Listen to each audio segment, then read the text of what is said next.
مرد و زن بچے اور بچیاں بھی سبھی، مرد و زن بچے اور بچیاں بھی سبھی، علم حاصل کرو، علم حاصل کرو۔ جی بہت اچھے، سبحان اللہ۔ مرد و زن بچے اور بچیاں بھی سبھی، علم حاصل کرو، علم حاصل کرو۔ یہی فرمان رب، یہی قول نبی، یہی فرمان رب، میں ایسے مرد کلندر کو دعوت دینے لگا کہ جس کی للکار سے منکرین نعمان کانپ رہے ہیں، اور وہ مرد مجاہد میدان میں کھڑا ہوا آواز لگا رہا ہے کہ قاتل میرا نشان مٹانے پہ ہے مزد، کہ قاتل میرا نشان مٹانے پہ ہے مزد، میں بھی سینہ کی نوک پہ سر چھوڑ جاؤں گا۔ اور سوڑے والوں، دشمن کریں گے میری دلیری پہ تبصرے، مر کے بھی ایک آدھ سمندر میں بھمر چھوڑ جاؤں گا۔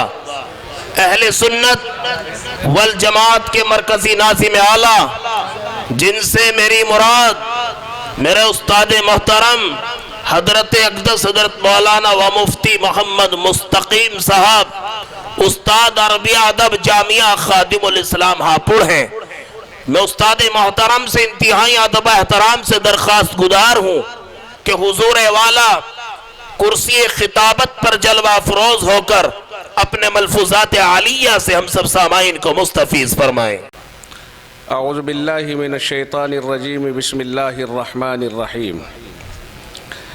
وَاعْبُدُوا اللَّهَ وَلَا تُشْرِكُوا بِهِ شَيْئًا وَبِالْوَالِدَيْنِ إِحْسَانًا وَبِذِي الْقُرْبَى وَالْيَتَامَى وَالْمَسَاكِينِ وَالْجَارِ ذِي الْقُرْبَى وَالْجَارِ ذِي الْجُنُوبِ وَالصَّاحِبِ بِالْجَنبِ وَابْنِ السَّبِيلِ وَمَا مَلَكَتْ أَيْمَانُكُمْ إِنَّ اللَّهَ لَا يُحِبُّ مَنْ كَانَ مُخْتَالًا فَخُورًا۔ صدق اللہ العظیم۔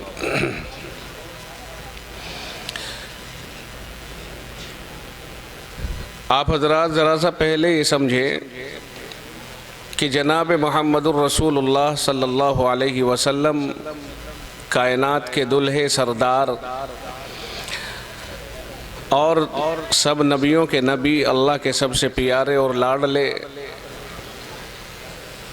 آپ کا طرز عمل عام طور سے یہ ہوتا تھا کہ بہت مختصر سی تقریر فرماتے تھے اور بات ختم ہو جایا کرتی تھی، اور صحابہ کرام جو آپ کی تقریر کو سنا کرتے تھے ان کا طریق یہ ہوتا تھا کہ ایک ایک لفظ جو آپ نے فرمایا ہر لفظ کے اوپر وہ عمل فرمایا کرتے تھے، اور پوری تقریر کو جو آقا فرمایا کرتے تھے، جو بیان فرمایا کرتے تھے، اسے یاد کر لیا کرتے تھے۔ اسی وجہ سے یہ دین محفوظ ہو گیا۔ اگر صحابہ رسول اللہ صلی اللہ علیہ وسلم کے بیان کو یاد نہ کرتے اور آپ کی تعلیم کو اپنے سینوں میں محفوظ نہ کرتے تو یہ دین ہم تک محفوظ ہو کر نہ پہنچتا، بحفاظت نہ پہنچتا۔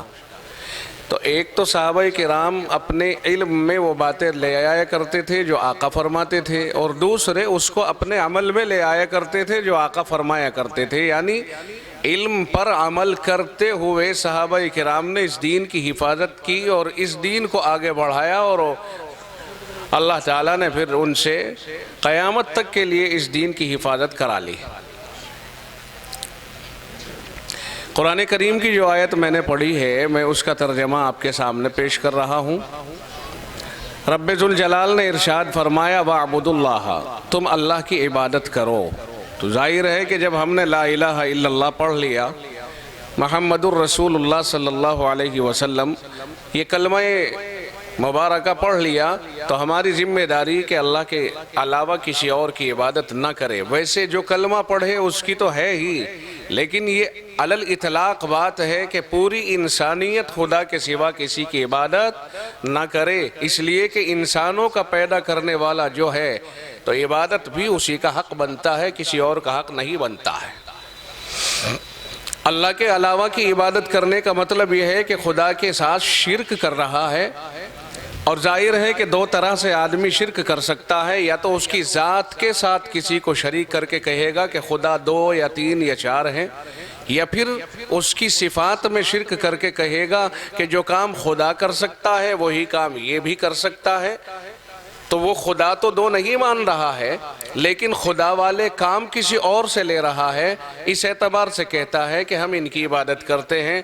دونوں شرک جہنم میں لے جانے والے ہیں، چاہے خدا کی ذات کے ساتھ شرک کرے یا خدا کی صفات میں کسی کو شریک کرے، دونوں جہنم میں لے جانے والے ہیں۔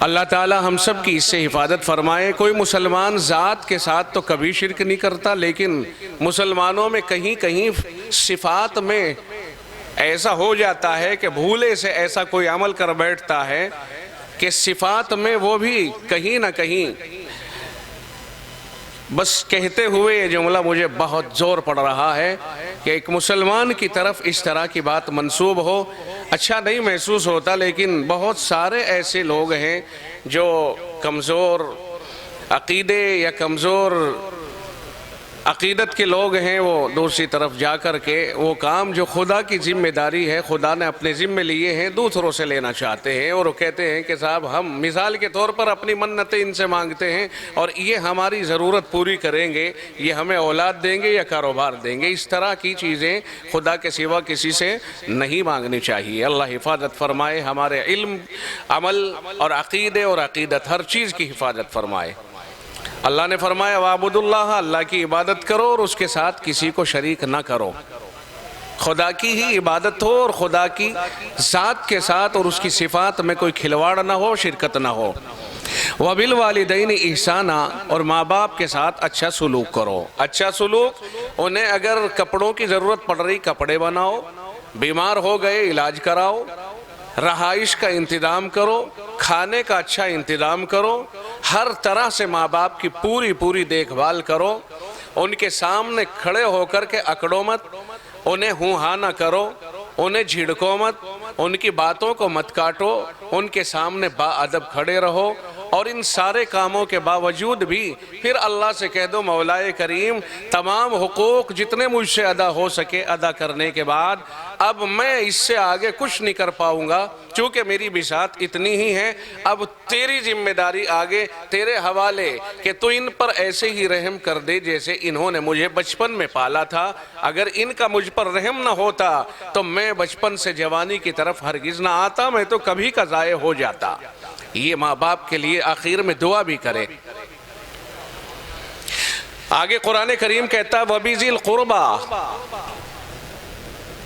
اور جو تمہارے قریبی رشتہ دار ہیں، تمہارے بھائی ہیں، بہن ہیں، تمہارے خاندانی اور خونی رشتے کے اعتبار سے قریبی لوگ ہیں، فرمایا ان کے ساتھ بھی تمہاری ذمہ داری ہے کہ تم حسن سلوک کرو۔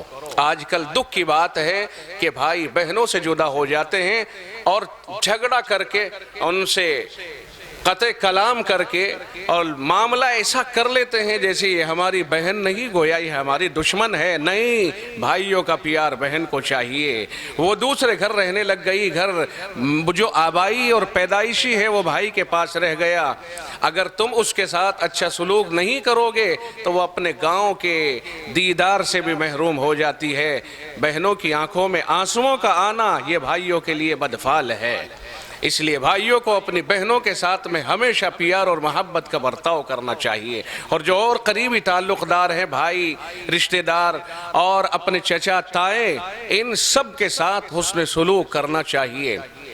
والیتاما، اور یتیموں کے ساتھ بھلا سلوک کرو۔ یہ اسلام کی تعلیمات ہیں دنیا کے لیے کہ لوگوں، اسلام یہ ہے اپنے یتیم मिसाल के तौर पर भाई का बेटा है, इंतकाल कर गया, भाई छोटा सा है, यतीम हो गया। यतीम तो इस तरह से होता है कि अगर उसके सर पे कोई हाथ रखता है शफकत का तो जितने बाल उसके नीचे दब जाएं अल्लाह उतनी ही नेकियां इनायत फरमाता है। यतीमों के माल को हड़प करने वाला कभी आसूदा नहीं हो सकता है। जो लोग यतीमों का माल खा लेते हैं उनके साथ उनके माल में ये सोच करके तो इसे क्या पता बच्चा है, और अपनी मर्जी से फिर उसको देते हैं, बाद में खा लेते हैं, उसकी आमदनी खा लेते हैं, उसे महफूज नहीं रखते हैं। फरमाया वो ऐसे हैं जैसे इन्नल्लज़ीना याकुलूना अम्वालल यतामा, जो लोग यतीमों का माल खाते हैं वो अपने पेटों में जहन्नम की आग भर रहे हैं, आग खा रहे हैं। अगरचे खाते हुए हम दिख रहे हैं कि हम तो मुर्ग मुसल्लम खा रहे हैं, लेकिन दर हकीकत वो माल और नतीजे के एतबार से आग है। रब कहता है अनकरीब उन्हें दोज़ख में डाले जाएगा, वो जाएंगे दोज़ख में। इसलिए यतीमों से बहुत ज़्यादा मोहब्बत का बर्ताव करना ज़रूरी है। वबनी सबील, हाँ, वल यतामा वल मसाकिनी वल जारी ज़िल क़ुरबा, और जब बहुत करीबी पड़ोसी हो, जारी ज़िल क़ुरबा, करीबी पड़ोसी। हज़रत आयशा ने पूछा आका कौन है ये? आपने फरमाया जिसका घर तुम्हारे घर के सामने हो वो है तुम्हारा सबसे करीबी पड़ोसी, उसके साथ हुस्न सुलूक। वल जारी ज़िल क़ुरबा वल जारी ज़िल जुनूबी, और फासले का पड़ोसी, साइडों का पड़ोसी, जो उससे पीछे हो वो पड़ोसी, ये सब हुस्न सुलूक के हकदार हैं। वल जारी ज़िल जुनूब वस्साहिबि बिल जंबी, और जो और पड़ोस में और पीछे रहते हो, या कोई सफ़र का साथी है बराबर में बैठा हुआ है, आप कुर्सी पे बैठे हैं, थोड़ी देर के लिए आप भी पड़ोसी बन गए हैं। फरमाए हर एक हुस्न सुलूक का हकदार है, किसी के साथ बदसलूकी नहीं होनी चाहिए। सफ़र में गाड़ी में सीट पर सवार होकर के चलते हैं वो भी हमारे पड़ोसी हो गए, उनके साथ भी हुस्न सुलूक ऐसा होना चाहिए कि मोहब्बत के साथ बैठें और मोहब्बत के साथ जुदा हो जाएं। ये है इस्लाम की सच्ची तालीमात। काश कि हम इसको आगे बढ़ाएं और इस तालीमात से फ़ायदा उठाएं। आगे फरमाया कुरान करीम कहता है वबनी सबील, और मुसाफिरों के साथ उसने सुलूक करो। ओ भाई, मुसाफिर अपने घर में कितना ही दौलतमंद सही, अब वो सफ़र में है, अब वो पता नहीं किस मजबूरी में है। मुसाफिर तुम्हारे गांव में आ गया, कहता मुझे रात ठहरनी है। आजकल तो इमामों को भी कमेटी इतना डरा देती है खुदा की कसम कि ना ना मैं यहाँ नहीं ठहराऊंगा। कहता मेरे डॉक्यूमेंट्स देख लो, मेरे पास आधार भी है, आईडी सब है, प्रूफ है, देख लो। कहा नहीं आप कहीं भी रहिए, मस्जिद है, वो रहना चाहता है वहाँ। कहा नहीं, सुबह को इमाम साहब के से मुहासबा हो जाएगा, कमेटी आके कहेगी नहीं। बोर्ड लगा दिए यहाँ मुसाफिरों का ठहरना ममनू है। जो रब कहता है मुसाफिरों के साथ भला सुलूक करो, हमारे यहाँ तो मस्जिदों के अंदर की बदसलूकियाँ होने लग गई, औरों से तो क्या लेंगे। और चू कुफ्र अज काबा बरखेजद कुजा मानद मुसलमानी, जब काबतुल्लाह में ही कुफ्र होने लगे फिर इस्लाम कहाँ तलाश करोगे। जब मस्जिदों में जहाँ शांति की अमन अमान की जगह हैं वहीं मुसाफिर को क़याम की इजाज़त न मिले और मुसलमानों के यहाँ क़याम की इजाज़त न मिले तो फिर ईमानदारी कहाँ और अमन कहाँ है। हम लोग इसको खूब जानते हैं। और जो लोग मुसाफिर बहालत सफ़र ख़ास तौर से मदरसों के चंदा करने वाले होते हैं उनके सामने बड़ी मुश्किलात आती हैं। और मैं उन इमामों से भी कहूँगा कि जो लोग इमामत करने वाले हैं वो इमाम कहीं बाहर से या आसमानों से टपक कर नहीं आए या रहमे मादर से वो इमाम बन करके नहीं आए, वो मदरसों के पड़े हुए हैं। अगर वो इनका ख्याल नहीं करेंगे और कमेटी को सही बात नहीं समझाएंगे, कौन समझाएगा। अइम्मा किराम, तुम तर्जमान हो मदरसों के, तुमने मदरसों में खाया है, तुम मदरसों में रह के पले हो, तुमने मदरसों से फ़ायदा उठाया है। अगर तुम मदरसों के तर्जमान नहीं होगे तो कौन तर्जमान होगा। मदरसे वाले जाके कह दे मजबूर होकर के साहब मेरा जरा तायीद कर देना, बड़े मदरसे से आया हूं। ना ना इमाम इजाजत नहीं, कमेटी की तरफ से इजाजत नहीं। ओ मेरे भाई क्या कर रहे हो। अगर इमाम कहता इजाजत नहीं तो इसका मतलब ये हुआ कि तू ये साबित कर कहां से पढ़ के आया है, तेरे पास इल्म कहां से आया है, मुसल्ला तेरे पास कहां से आया है, तू इमाम कैसे बन गया। मैं कहता हूं 11 महीने मुक्तदियों का जहन बनाने की इमाम को कोशिश करनी चाहिए और वह तय करे और कहें और लोगों को इतना आने वाले मुसाफिरीन का इतना शौकीन बना दे कि इंतजार करें और ये कहें मुसाफिर आज कहाँ हैं, कहाँ हैं सफ़ीर, कहाँ हैं मदरसों वाले। लेकिन हमने खुद काट दी रस्सी, हमने खुद इस तरह का बर्ताव कर दिया। बाज रोता हुआ मस्जिद के गेट से निकलता है। खुदा की कसम इसके ऊपर नजरसानी करनी चाहिए। इमामों से मैं कहता हूँ दस्त बस्ता कि आप हजरात को नजरसानी करनी चाहिए अपने मौक़िफ़ के ऊपर। अगर इमाम फिर भी अपने सख्त दिली का मुजाहरा करता है और उसकी समझ में नहीं आती है, फिर मैं खुल करके कहता हूँ वो मस्जिद के मुसल्ले पर इमामत करने का हकदार नहीं है। ऐसे आदमी को वो मदरसों का दुश्मन या ऐसे लोगों का दुश्मन करार दिया जाना चाहिए। मैं बहुत खुल करके कहने का आदी हूँ और ये बात मैं बहुत खुल करके कह रहा हूँ। खुदा वंदाल खैर मेरा मौजू इमामत के ऊपर नहीं था। मैंने कहा इब्नुस सबील, कुरान कहता है, मैं नहीं कहता, मेरा रब कहता है मुसाफिरों के साथ अच्छा सलूक करो। पूछो उनसे तेरे साथ क्या परेशानी है। सारी दुनिया धोखेबाज नहीं, सारी दुनिया दहशतगर्द नहीं, सारी दुनिया बम फोड़ने वाली नहीं। कौन सी मस्जिद में हिंदुस्तान में किसने आकर के बम फोड़ दिया कि तुमने मुसाफिरों से खौफ खाना शुरू कर दिया? वो कौन सा सफीर है जिसने मस्जिद में गद्दारी कर दी हो आके? नहीं, किस मस्जिद के सब में आके सफीर ने कब मस्जिद का खल्ला उखाड़ा और फाड़ा है? वो कब वहां डकैती डालने के लिए आया है? फिर क्यों डर गए अहले कमेटी और क्यों डर गए इमाम इन मुसाफिरों से?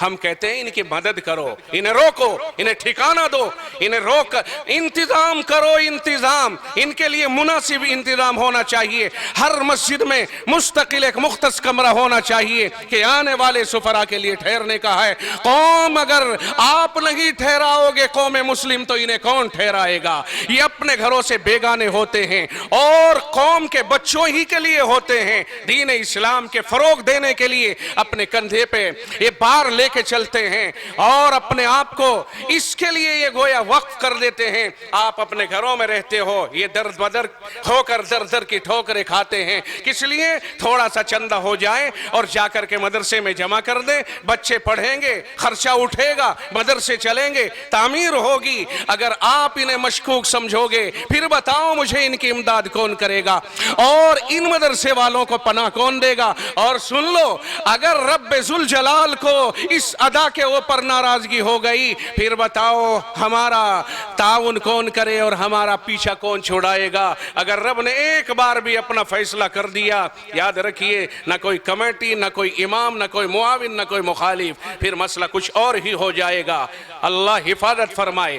खैर, इब्नुस सबील मुसाफिर की मदद करें। वब्निस सबील वमा मलकत ऐमानुकुम, कुरान कहता है और जो तुम्हारी मिल्कियत में है ना लोग। अब मिल्कियत तो इस दौर में तो न रही, अल्लाह करे कोई किसी की मिल्कियत बने ना, होता ही नहीं। इंसान के मातहत तो हो सकता है काम धाम के एतबार से, मगर वो गुलाम बना। पहले था ये दौर, ख़त्म कर दिया गया, अल्लाह इसे ख़त्म ही रखे। मगर नौकर तो हैं ना।